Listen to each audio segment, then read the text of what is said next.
جب آخری رکوع آیا چھٹا رکوع تو اس کے اندر میں اللہ تبارک و تعالیٰ نے ان حجر والوں کا تذکرہ فرمایا،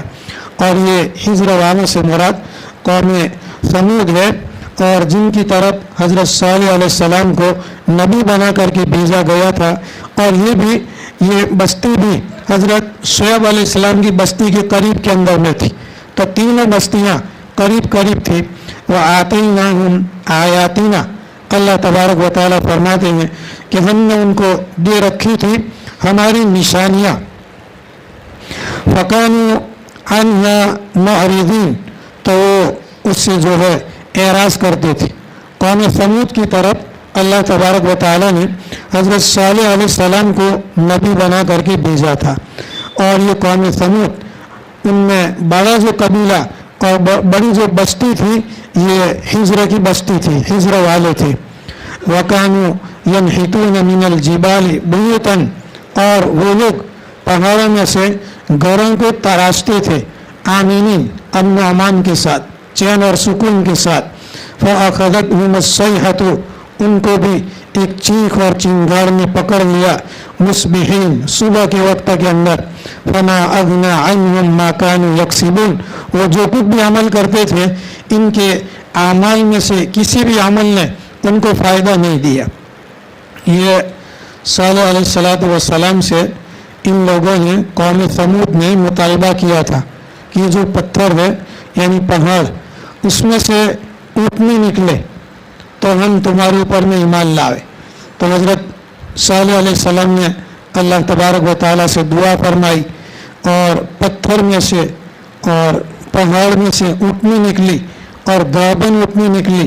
اور باہر میں آنے کے بعد میں اس نے بچہ بھی جنا۔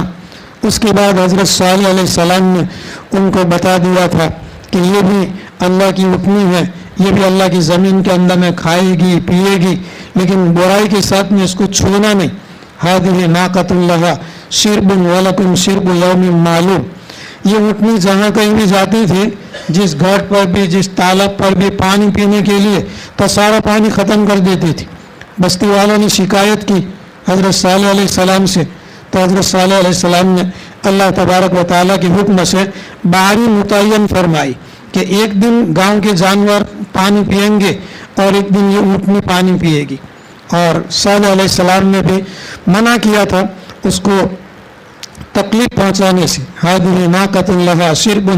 ولکم شرب یوم معلوم ولا تمسوها بسوء فیأخذکم عذاب یوم عظیم، اور اس اونٹنی کو برائی سے چھونا بھی نہیں، اگر برائی سے چھوؤ بھی تو اللہ تبارک و تعالیٰ کا دردناک عذاب اور بڑا عذاب پکڑ لے گا۔ تفصیل لمبی چوڑی ہے۔ نافرمان لوگوں نے اس اونٹنی کے جو پاؤں تھے، پاؤں کو کاٹ دیا۔ اس کے بعد میں حضرت صالح علیہ السلام نے فرمایا کہ بھئی اب اللہ کی طرف سے عذاب آئے گا، اور 3 دن کی مہلت اور 3 دن کی مدت، 3 دن کے اندر میں اللہ کا عذاب آئے گا۔ تو 3 دن کے بعد میں یہ سوئے ہوئے تھے، اور صبح کے وقت کے اندر میں فرشتے نے چیخ ماری اور سارے کے سارے لوگ ہلاک اور برباد ہو گئے۔ اور یہ جو پہاڑوں کے اندر میں سے کوڑت کر کے جو مکانات بناتے تھے، اس لیے مکانات بناتے تھے تاکہ اللہ کا عذاب کہیں ہوا کی شکل میں آوے یا پانی کی شکل کے اندر میں آوے تو وہ لوگ بچ جائے، یا زلزلے کی شکل کے اندر میں آوے تو وہ بچ جائے۔ اللہ تعالیٰ فرماتے ہیں فَمَا أَغْنَى عَنْهُمْ مَا كَانُوا يَكْسِبُونَ، یہ جو کچھ بھی عمل کرتے تھے، پہاڑوں کو کوڑت کر کے مکان وغیرہ بنانا،